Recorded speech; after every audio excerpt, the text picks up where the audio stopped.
So today, talking about becoming a modern-day spiritual teacher or healer, I'm going to offer a lot of definitions. As always, you can use them or not. Thanks, Indigo. But I'm going to offer these distinctions because I think it's important. Because even as you're looking in the right-hand chat pod for the stuff coming up, what people are doing and how they're being of service, you're noticing there's a broad way of doing that. And I think that's an important thing to understand, and that's why I'm going to talk about kind of orders of spiritual teaching, in the sense of kind of like earthquakes. Some of us, you work with like a couple of people in very deep, profound ways.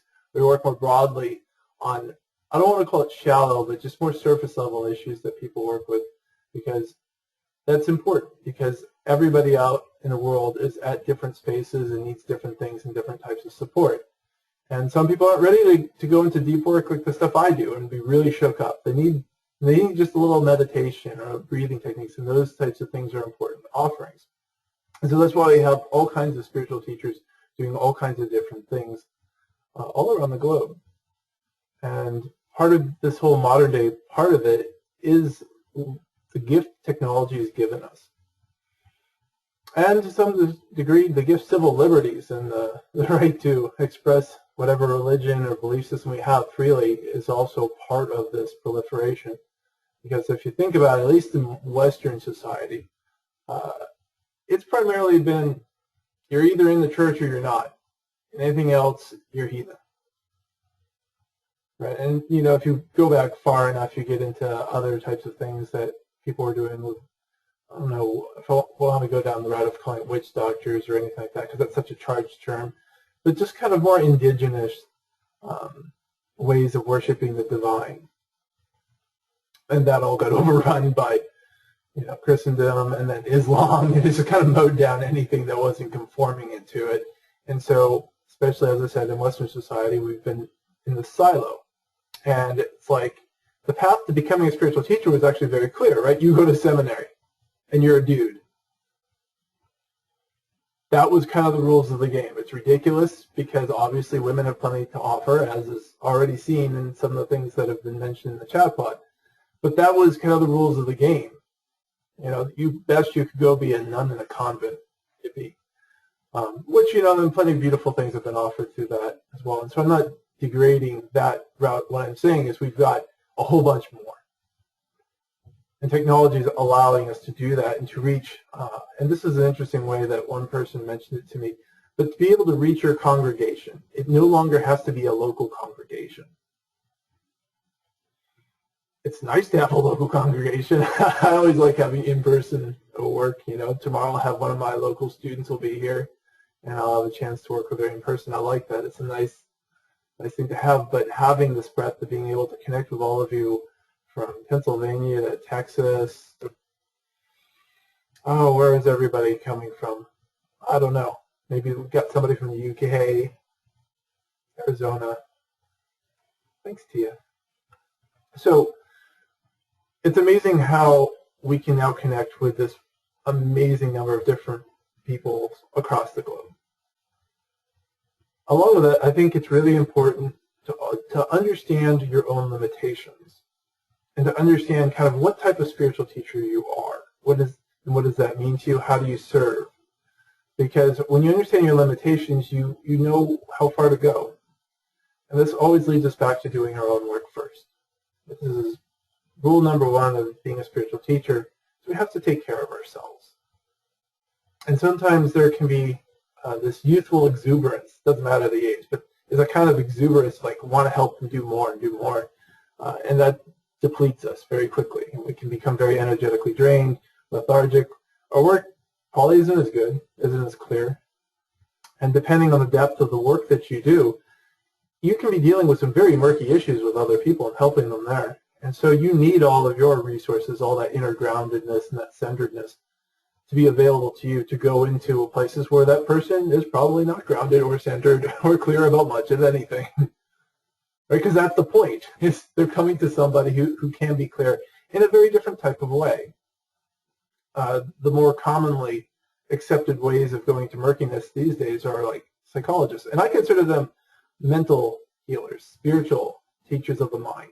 right? They're helping people understand the mind. And some people really have more of a spiritual bent to being a psychologist. And that's a beautiful thing, or a psychiatrist or that type of thing. And I have a lot of success, I found, working with people who've already worked with a psychologist or psychiatrist, because like we got the head sort of sorted out, and now we can get down into the heart and the body and the energy and those deeper places that would feel inaccessible or like they were too much for somebody.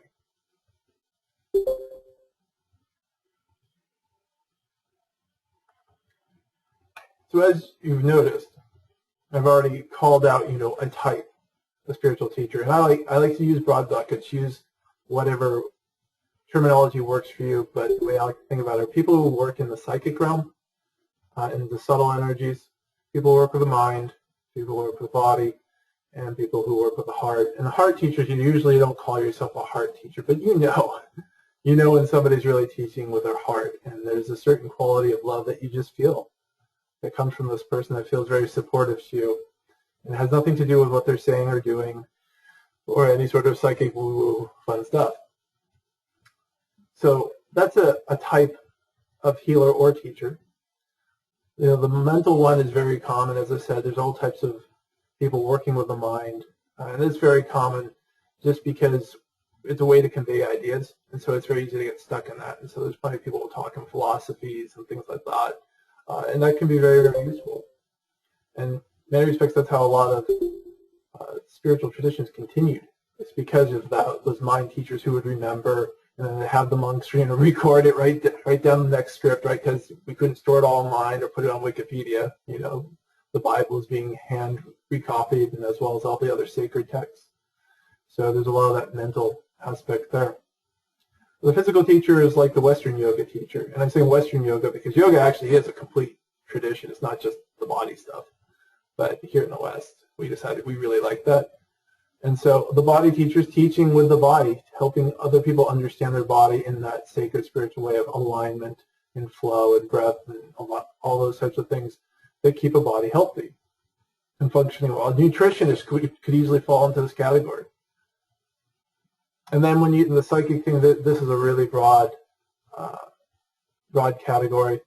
And so, what Shelley was talking about, channeling, prayer healing, out-of-body experiences, seeing auras, working with chakras or chi or, whatever energy system you choose to want to work with, because they're all essentially doing the same. Kundalini energy work could be in that. So this is a really broad array of things. Often kind of gets put into the New Age category. But it's just as sacred as all the rest, and it has its role. And of course, some teachers are more or less integrated across different things. And the distinctions I'm making to some degree are made up. Although I think on the level of psychic, some spiritual teachers and healers just don't really operate in that realm. It's just not where they are.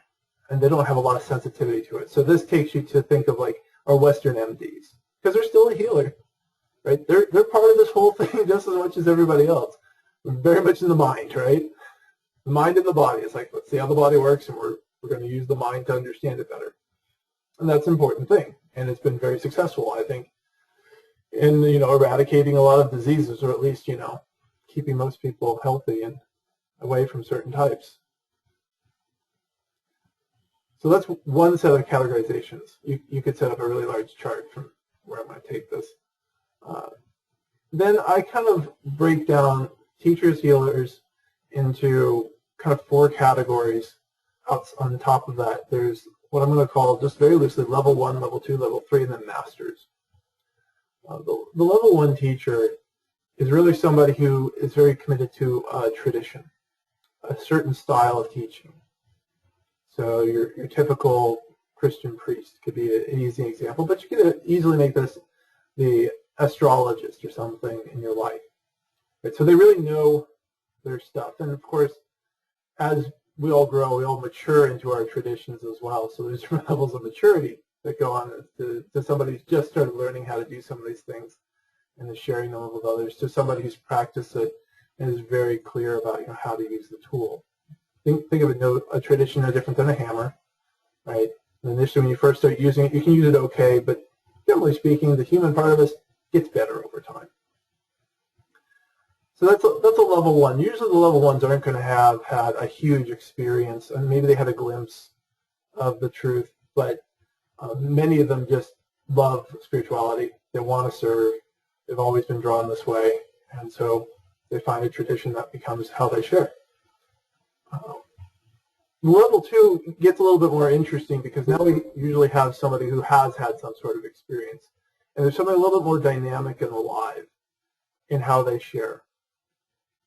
It's not necessarily integrated, and it's often integrating across the heart, body, mind, spirit, and all that sort of together, because a lot of people get very excited by whatever their experience was, and they want other people to have that experience too. So this is like the example of a yoga teacher who has an amazing experience with yoga. It really transforms their life. They want other people to have that experience. And this is fantastic. And so they become very dedicated to yoga and hoping to help people have that same experience. So they're more experiential, where like the level 1 teacher I was just discussing.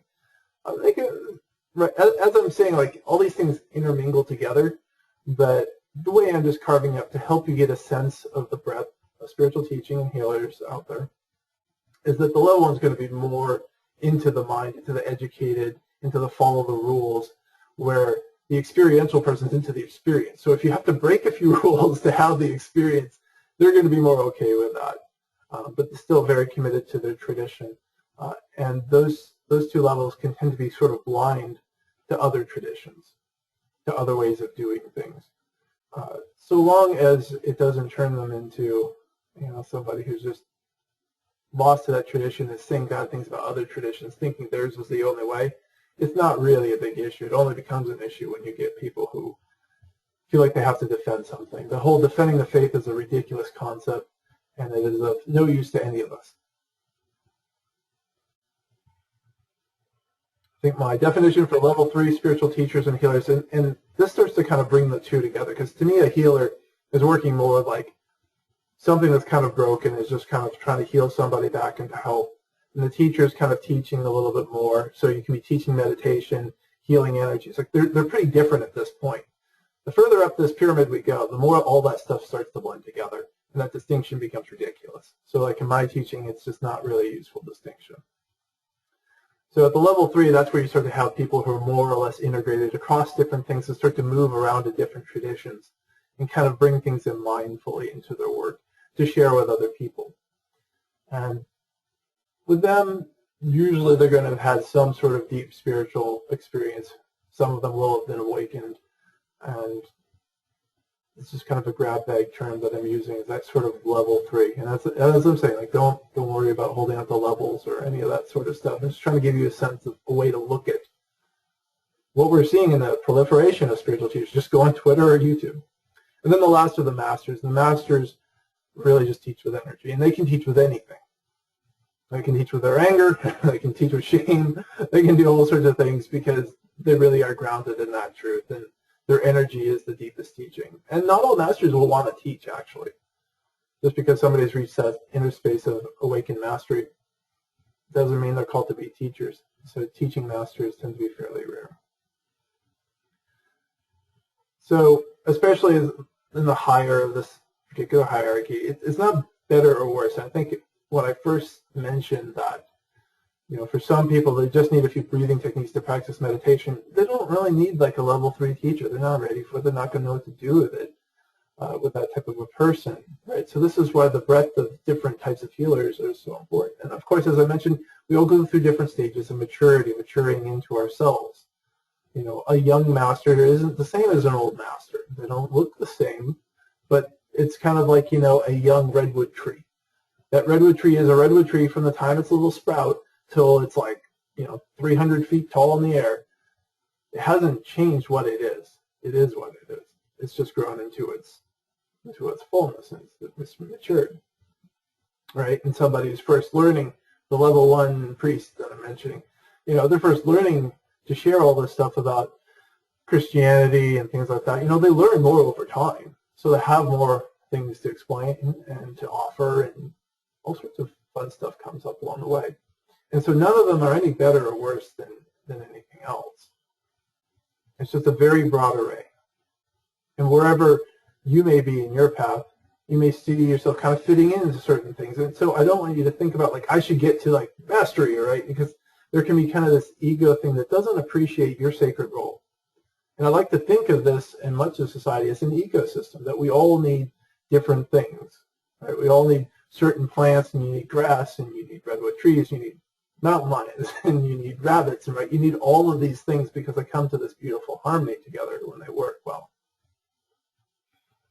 And where we can really get in trouble, I'll probably talk about this later on in this particular discussion, where we get in trouble is when we don't honor our limitations. We try to be somebody that, you know, we aren't meant to be. And that happens.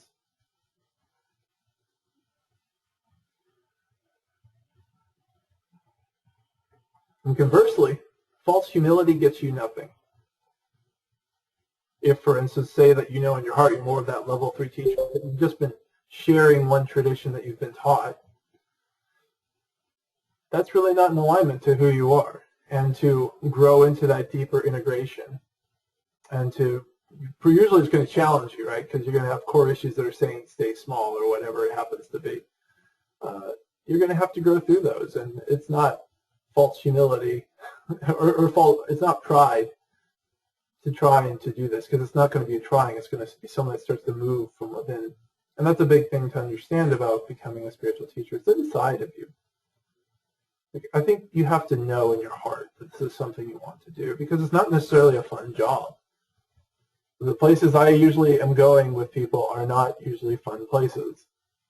Every now and then I have a nice session where, you know, you get to enjoy floating off in the ether a little bit, or there's this wonderful space of when fear vanishes for somebody. It's like I had all these issues, and they came into the session, they sat down, they looked at me, and then you just end up giggling for the next half hour, right? Those things happen because, you know, fear in that instance was so thin or so ready to just disappear for a moment that it just went away.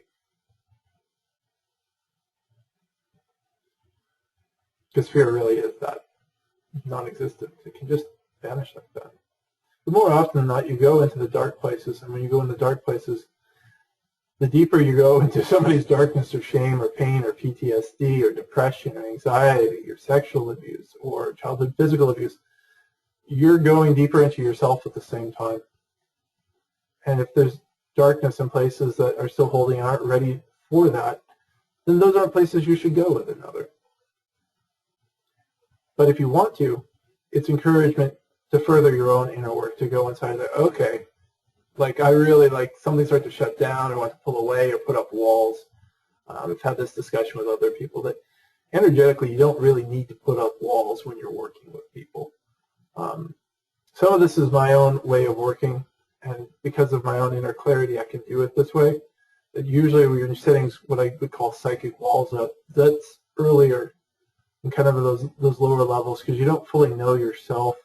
Or if you do, you know, it's just your energy needs that sort of thing, I guess. I'm just very cautious, because whenever you start creating walls, you're creating more duality, right? Because we're all one.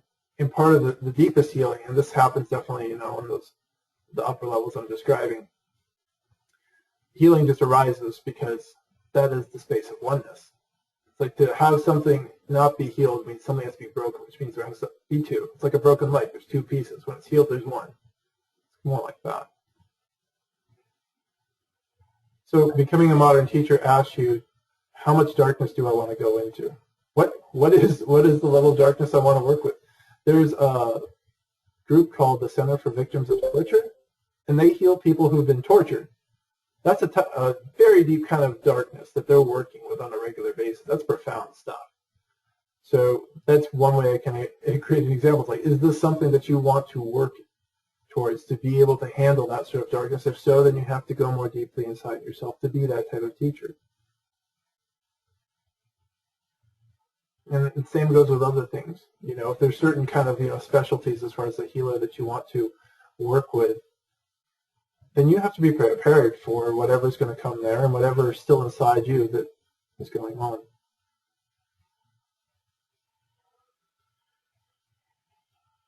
And I think that part of being a spiritual teacher is asking yourself an important question. Am I here to serve, or do I just want to help? Or is this a desire to help? So I make a difference between that urge for service, the desire to help, because the desire to help is about making us feel good, feel like we're good people, or we're doing good stuff for society, or whatever it is, and it tends to hide other issues around I don't feel worthy. It can be a reflection of situations in childhood where you had to be the fixer for, a parent that was really out of control, or an alcoholic or something like that. Those are common situations where you become that fixer person because it's the situation that you grew up. And it's very easy for those fixers who become wounded by those situations or haven't usually healed all that to want to be able to serve in some respects. And that includes being a healer or a spiritual teacher and other things like that. A psychologist, could be a doctor, could be a drug and alcohol counselor. All those types of things are often aspects of the wounded healer whose desire to help is a desire to control life, to make it feel safe, like when they were growing up, or it's a desire to feel good about themselves because they don't feel worthy of love. They feel like they have to earn it. And as many of you already know from listening to me and from your own work, there's nothing to do to earn your own love. You all already are love, so there's nothing to earn.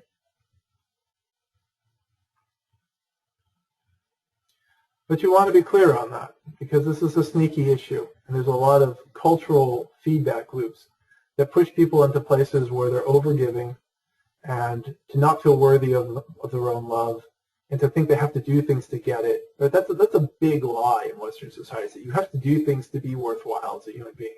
Don't be a waste of space. This is a phrase in the U.S. Some of you probably immediately recognize it. That's a horrible thing to say. Be a waste of space. Nobody's a waste of space. But it implies that unless you're doing something, you're not worthwhile. You're a waste. You're not good enough, right? So this also plays into these mentalities where we create more wounded healers who are trying not to be a waste of space, even though they may not even realize it.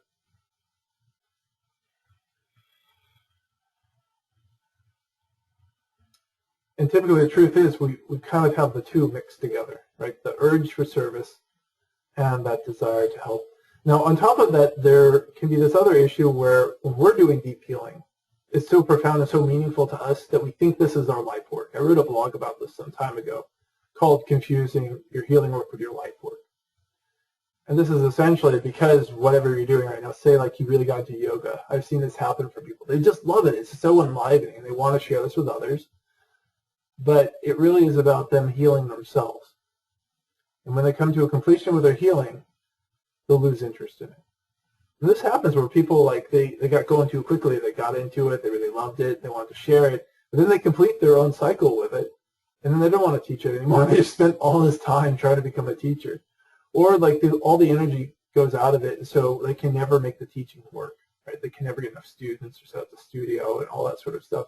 Because part of being a modern-day teacher or healer means you have to attend to those business aspects, which is very different than, I think, what it would have been in the past, where you just have your monastery and you've got everything set up. People know they come and they tithe to you, you have your yearly donations. Like the Buddhists have a big celebration, if I remember right, in all those monasteries.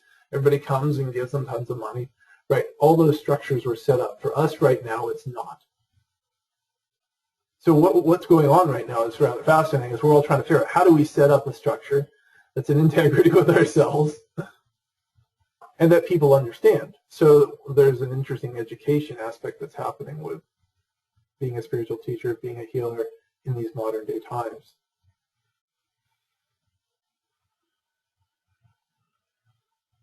So that was a third aspect of being clear about why you want to be a teacher. Because while this is a joy to do, there's just so many things that can muddy the waters. And the clearer you are about that, then you can start to be coming into that aspect of dealing with money, because money will hide many of the same issues I just pointed out, like not feeling worthy of it. Because we have many of our brothers and sisters who are impoverishing themselves right now because I think money is evil. And every year I have to write at least one newsletter because I know it's such a confused topic, because the newsletter, it's going to be this month's newsletter is about money and spirituality, because people don't understand it's just a tool. And ultimately, you're worthy of receiving whatever people want to share with you. And it's perfectly okay to ask. And asking for money is important. That'll bring up a lot of issues for a lot of different people.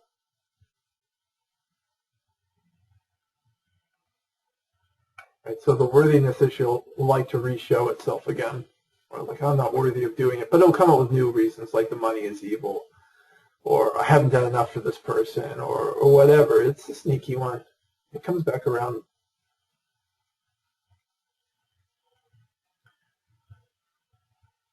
So I had a question posted to me. Question on psychic walls. Can the psychic walls be a part of that which keeps you small? I.e., we put them in place to protect us from the risk of stepping into the largeness of our truth. It depends on the context. So in the context of a session, no, I mean, I'm not against psychic walls, right? I'm not against any tool, but I'm cautious about how we use them because they can become a crutch and they can keep creating these ideas of duality. If in your regular everyday life you feel like you have to keep setting up psychic walls, that's saying that there's a lot of hurt inside that needs to be attended to by you. If on occasion you just feel so much sludge coming at you from somebody that feels appropriate in the middle of the session, fine, do it by all means. There's a lot of different ways to work with it, and that's not something I'm going to really go into today. It's more of a thing that I would talk about one-on-one with a mentee. And for those of you who don't know, I do have a mentorship program, and I'll point out where I have the information on that on my site at the end. But there's a variety of different ways that you can deal with the discomfort that you may be feeling when you're sitting with somebody, what it's like internally, what it feels like kind of energetically in front of you, and how to visualize and work with that, and how to work with the other person with something that may be coming up. So that's a really broad discussion in and of itself when you're sitting with somebody. So I will never say that any particular tool is wrong, but even with psychic walls, we're trying to control. So we're worried about something being hurt. We want to know what's going to be hurt here. What is the actual threat that's going on, to really kind of dig into it for ourselves. Because generally speaking, when you're working with something, they're not doing like a psychic attack thing, which strangely enough people do. That's generally not something that's showing up in the middle of your session. It could be, I suppose, depending on if somebody was linked up to something particularly nasty. But the greatest power is always God in the ocean of consciousness. So when you're connected more deeply to that, it just kind of melts anything else that comes back at you.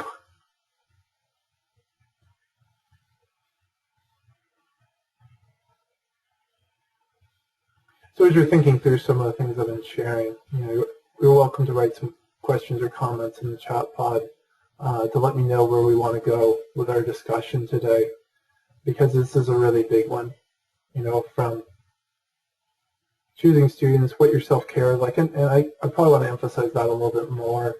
But self-care when you're a spiritual teacher is kind of like self-care when you're a professional athlete versus when you're a recreational athlete. They're very different, right? You do some of the same things, but some of those same things you do more of. So if you're a professional athlete, right, the cool down and the massage and the stretching and all those things become more important because you're asking more of yourself. Versus the recreational basketball player, so somebody occasionally gives a tarot reading or sits and does a guided meditation with a friend. There's just not that much that you really need to do to clean house and to stay clear. You're not exposing yourself to a lot of different energies. Depending on the type of work you do, you can be exposed to a really wide variety of energies. Think of like colors. That everybody around the world kind of has different colors. Don't think in the auric color sort of stuff that some people talk about. I just mean generally, just to give you a sense of the breadth of magenta, blue, and light blue, and dark blue, right? And the way that you are as a spiritual teacher with those different colors and those different people shifts because it's just a different person. Or another metaphor I sometimes use is running a decathlon, that how you work with somebody who wants to be a sprinter versus somebody who's doing the shot put, that's a very different way of working, right? Because you're working appropriately to them. So now I'm speaking more kind of those upper levels of teachers where you're more malleable to the person versus the lower levels of the teachers actually are more in the structure, right? And once again, lower and higher, this isn't better or worse. It's important to remember that. But like if somebody's teaching, I'll use one example that was often here of Vipassana meditation, there's already a structure for that, right? So in some respects, that makes it easier because you're helping people mold to that structure as opposed to molding yourself to other people. But even in that, there's going to be some adjustments that you make by person depending on what they're able to handle. For instance, adjustments with that might be how you're helping somebody sit or prepare to sit. You know, if somebody has a lot of stiffness or pain in the low back, you know, you're making adjustments with that and what you prepare for to be able to offer. So self-care on that may simply be doing more anatomy research to understand different ways to help people alleviate pain so they can sit and meditate.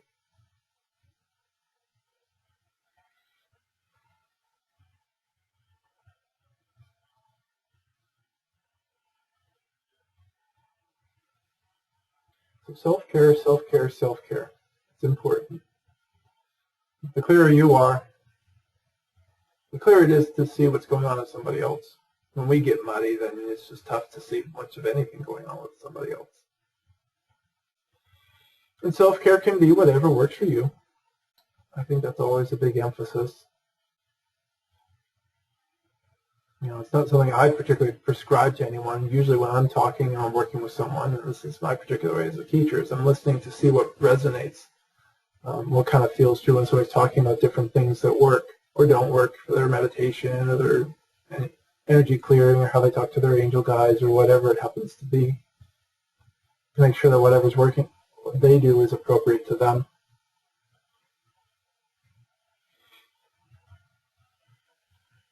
You can do energy clearing things. And just, the deeper you go, though, what you find is that your energy takes care of itself when you don't have issues inside that are blocking its flow. Right? You don't really have to do that much adjusting to your chakras on any sort of regular basis if you don't have something that's unbalancing them. This is the good news I always tell people around the spiritual path is actually you want to be in the flow. You want to be a certain harmony and balance within yourself, and your energy knows what that is. To not be in that balance usually indicates that there's some other issue inside you that's unbalancing it, cutting it off or restricting it.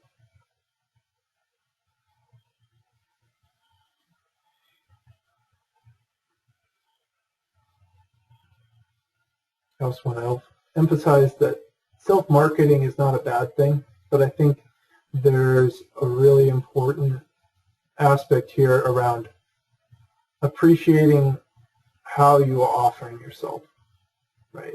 So much of marketing out there is fear-based, and it's based on giving people promises. So one of the things about whenever I do any sort of online advertising, which is usually through Google AdWords, it's not very sexy. It's more like find information about spiritual awakening, right? As opposed to get awakened now. Right? You see the difference? So I think it's important to embrace the fact that you're going to need to let other people know, depending on where you are. Right? So some of you are a little bit more mature, already have an established practice, and maybe you feel like you get a little stuck in not having enough people come to you or whatnot. Through the online space as well as in-person stuff and things like that, being able to genuinely in integrity share that you have something to offer to other people, that there's a service, and that it's something beautiful and something that can be. I'm not even careful about saying beneficial, but that's me and how I particularly work and teach. That's important. But the other side where I don't think anybody here would want to do this, is scaring people like, if you don't know, if you don't do this, you're not going to be okay, that type of thing. Like, there's been enough fear in religion, and that's created a lot of these other confusions around money, right? Because people have been scared into tithing all sorts of money to the church because they don't want to go to hell, right? That's like the opposite. That's the thing that together we all need to move away from. And I would honestly say it's my generally optimistic opinion that I don't think most people are that way. I just think that usually it's the bad eggs that get all the attention and end up, becoming the things that we remember. We drive too much of the story. So being a good egg, it's important to be out there and be visible and offer. And that's all you can do. Right? You can't make people say yes.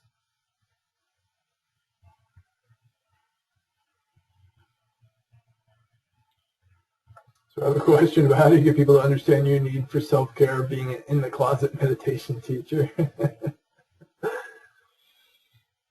You can't make anybody understand you. All you can do is communicate. That's the key, right? At best, you can just say, I need to take care of myself. I'm offering service to other people, and I need to be clear before I can help other people. And that sometimes is all you need to say. Sometimes it's all you can say. But the level of communication is really what's key there. Thanks for the question. So what other questions are on people's minds tonight about being a modern-day spiritual teacher or healer?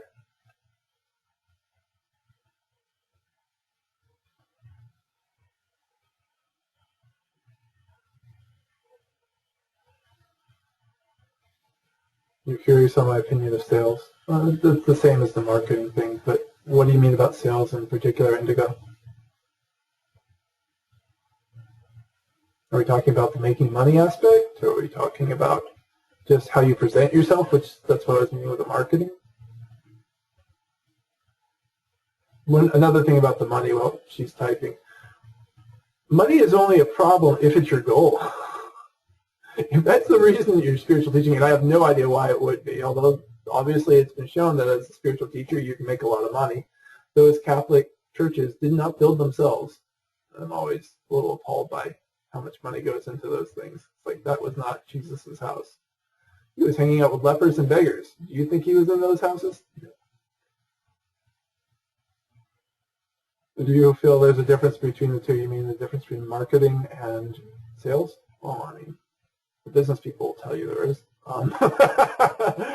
Usually the marketing is the content, is the positioning of yourself. And I don't want to get into that too much, but there's a certain level of thought you have to put around how are you presenting yourself and what you're offering so people understand it, right? So think more educationally. As I said, the way I'm doing some of the stuff with AdWords isn't particularly sexy, because the sexy thing is to say that you're going to get something amazing, right? Because people feel unworthy of who they are, and they think they need to get things to feel good. So that's the basis of marketing and sales that's gone on and it continues to go on in a lot of different ways. And this is why it's such a bad taste in everybody's mouth.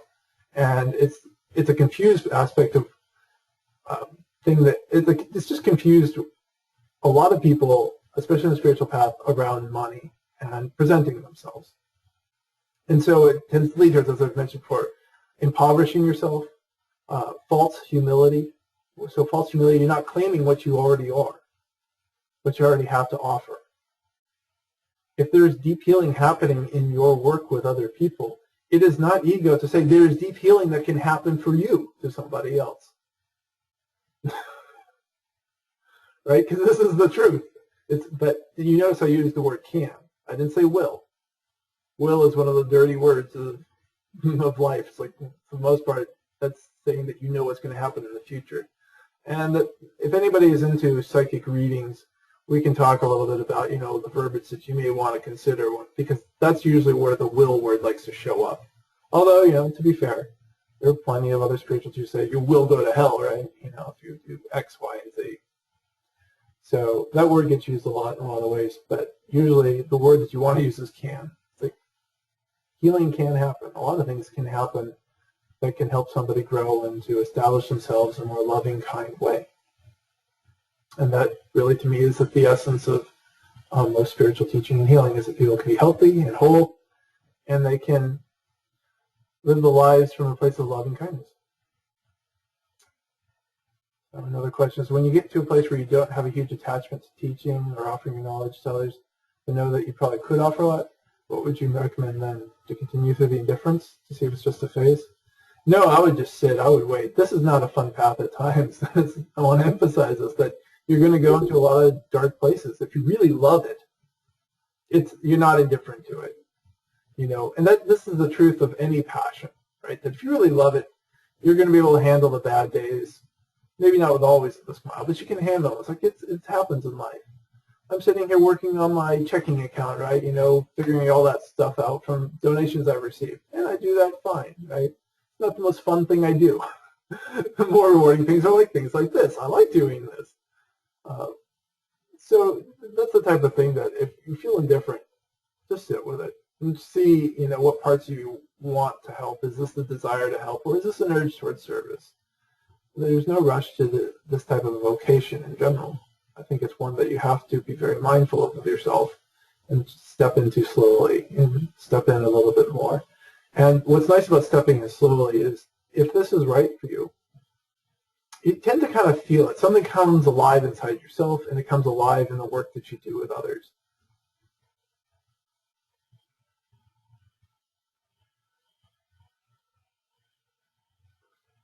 You're welcome.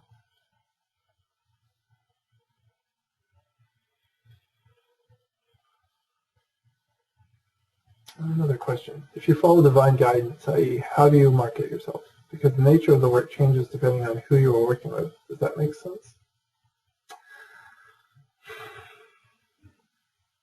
I think this is kind of a business 101 thing where you might want to sit down and see if you can kind of categorize the traits of the people who come to you. Because then that starts to show you what types of people you're working with. For me, it's a cross-section of people from people who are very passionate about spirituality, just kind of building a practice over time, to those who have actually had an awakening and are trying to work through that space, to people who have had some sort of trauma or abuse and need deep healing. So those are the segments that I kind of understand are interested in me, and so that's how I can kind of orient what I have to offer. So some of the things I put out there, like I'm just using Google AdWords as an example, which, by the way, I think is a great tool because it's very economical, and it hits people who are actually searching for things. So they're searching for a service. Sort of like being a healer, I put it out there that I'm a healer in some of those ads, and I can help people heal pain and abuse. And so that's the targeting that you're talking about as far as marketing oneself. And so it's just, that hits one group of people. And the other thing is understand your awakening, right? That would be another Google AdWords campaign that I might have up and running at the same time. And that's for a very different type of person. If somebody who's just something erupted inside, and maybe they generally have an idea that something's awakened or something shifted or changed, and they're trying to understand it.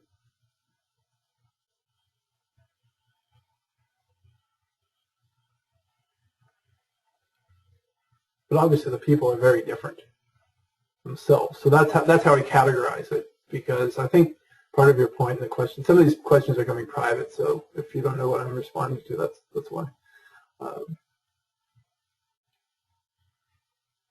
But yeah, so that's what comes, you deal with it, and they're different people, and that's true. So those differences are very vast. But certain core similarities run through those different traits. So the awakening types, it's pretty obvious that I'm usually slowing people down because they feel like they've been set on fire and shot out of a cannon. I know that's how I felt, and all these things are erupting inside. They don't really know what to do with it. All these different physical sensations. People with healing, there's a certain way where you set a crucible, is a term I use a lot, to get things around them to support them so they can kind of fall apart and break open the core pain. Right? So all these different things they're slightly different, but they're also the same, even though you become a very different person in a different healing crucibles wherever they're living,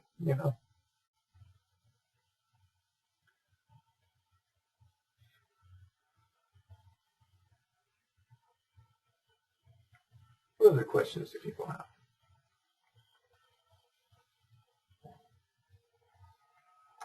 I have a question about, should we ever make comments to people who are obviously running away from their suffering if they don't ask for our opinion, even when you see through their pain to some degree? Yeah, I'd be cautious about that. I mean, one of the other comments mentioned using your divine guidance, your intuition, and that's always the thing that I use, because it's just like, if somebody's not ready to listen, you're just trying to make yourself feel good by saying, hey, you shouldn't do this. That to me is the honest truth. It's like, they're not ready to listen, they're not ready to listen. And I think that also weeds out the people that you work with. You start to get a sense like, oh, this person is not listening.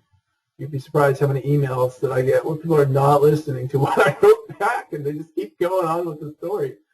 And that's neither good nor bad, but it says where they are in their consciousness because they're so caught up in it. But they can't even read the words in front of them, so why are you wasting your breath? If intuitively you are guided to say something, then do it. But otherwise, you have to trust in the divine to help them and not take ownership of their path.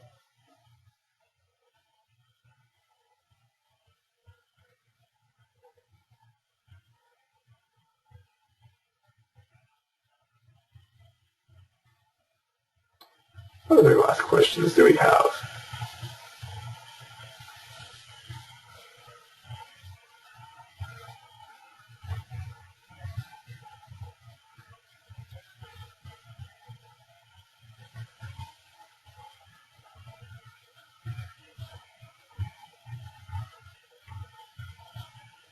You're welcome. Right now I'm just looking around to see if I can figure out where they sent some of the drawing tools. Oh, there they are. Indigo. What do you feel energetically holding space for others? I think holding space is a whole other topic for another webinar, actually. Everybody uses that term differently. For some people, it's like they're actually doing something. For me, it's not. It's more like I just show up and I'm just being as relaxed and present to somebody as possible, and that creates a space because of my own energy. Going back to what I mentioned about energy doesn't really need that much inner cleaning or pipe unclogging. You know, when you deal with core issues, it aligns itself. Same kind of goes with holding space, that when I'm here and I'm being myself, and obviously, like, I am holding a certain kind of space because of how I'm presenting myself in this webinar, but to me it doesn't really take that much effort other than just to be present and relaxed and open, and so that creates a certain energy. The idea of exchange dissolves the more deeply connected you are to other people, because then you go into oneness. You can only have an exchange if there are two people. Obviously, on the physical level there is, and there's always kind of an exchange of energy going on with us all the time in everything, because all things have energy. And so think of this as that ocean metaphor again, that we're both like the droplet and we're the ocean. So water is always washing through us. Energy is always washing through us. And as far as, you know, specifically like what I feel energetically from different people, it's always different because everybody's unique. Was that helpful, Indigo? Another question. Sometimes I feel like Sometimes I feel like I take on people's negative energy emotions when I'm worn down or tired. How do I prevent this from happening? Well, that goes right back to the self-care, that you don't help other people when you're not taking care of yourself. Energetically, what it feels like to me is like when I'm really relaxed and I've taken care of myself, my energy is good. You know, there's kind of this energy of the heart kind of creates that kind of magnetic field. I'm not making that up. Anybody knows of the Heart Math Institute, they have some interesting pictures about what the electromagnetic pulse of the heart does and how it kind of creates energy around you. That to me kind of creates its own sort of energy shield, but you don't have to think about it. So this is the good news around like the psychic walls topic we've been discussing. Your heart, when you're in your love and you're open, creates its own sort of energetic vibration. When we're tired, that breaks down. And when we're feeling bad about ourselves, that's broken down. And it usually does that because we have our own issues, and then if you're working with somebody else, it's easy for that stuff to get stuck inside you too because you haven't cleared your own issue. If somebody's issues are kind of flying out all over the place and there's nothing inside you to stop that arrow, it passes straight through. So I think the short answer is you take care of yourself. You don't offer yourself if you're tired and you're not in the space to do so. You have to say no, and that's an important limitation. I don't think I've mentioned that, and I want to emphasize that. For any spiritual teacher or healer, there are a lot of times to say no. There are times to say no to certain people who are not ready to be your students. There are times when you know you're not ready to be their teacher. And a whole host of other different times where you say no because you're tired, because it's time for you to go on retreat and recharge. All those things are really important. Those no's make it possible for you to say yes in a very profound and deep way. That's incredibly healing, and it's incredibly needed. And we're coming to the end, so I really want to emphasize that all of the work that all of you want to do or are doing is needed.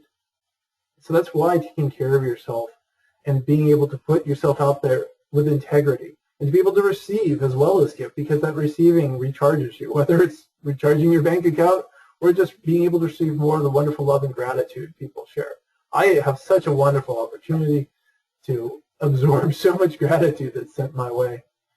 You know, it's truly, truly beautiful, and I love it, you know, and it just makes my heart grow. And that's the thing about receiving whatever is being sent your way.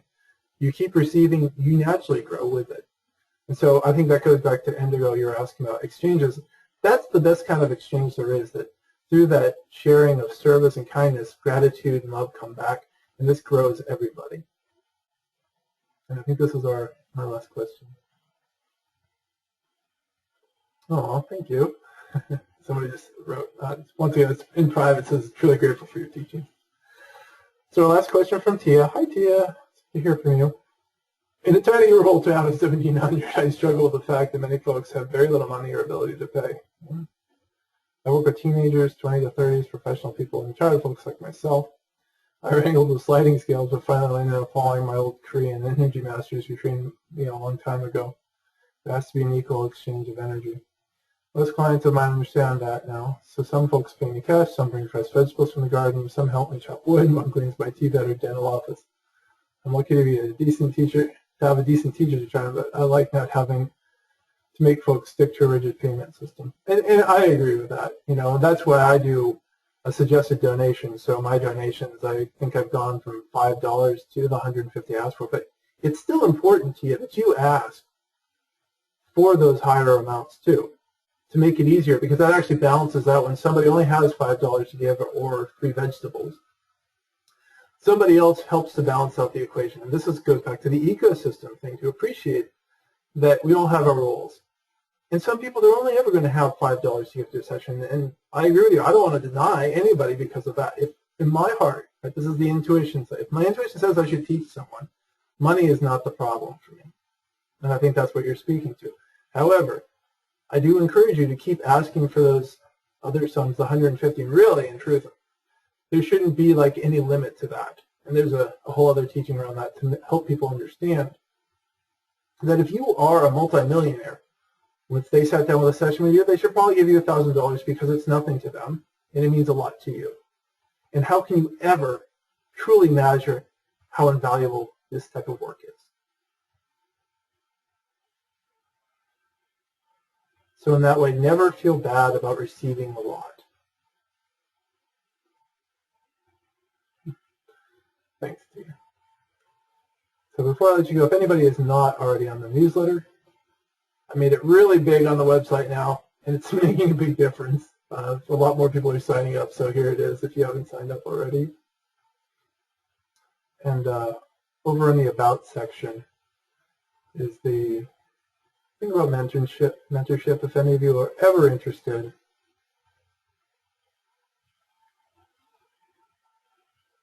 and I'm going to scroll most of the way down here. So it's on this link. You click on this link for mentorship program details. It's an in-person thing, so you would have to be in the Bay Area. But now you know that it's there. If you're ever interested, and I'm not going to stop spiritual teaching or doing any of this stuff anytime soon, so you can let this be a seed that plants in your head for years to come.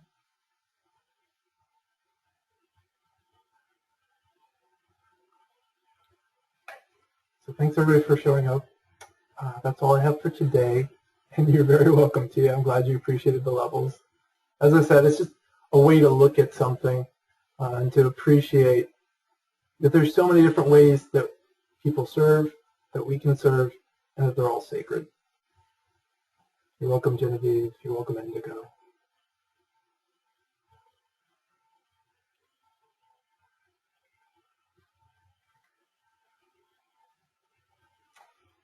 Awesome. So everybody have a beautiful night. Yeah, you were up late. Thanks for coming, Shelley. Bye, Kavitha. Thanks, John. Thanks, Angeli.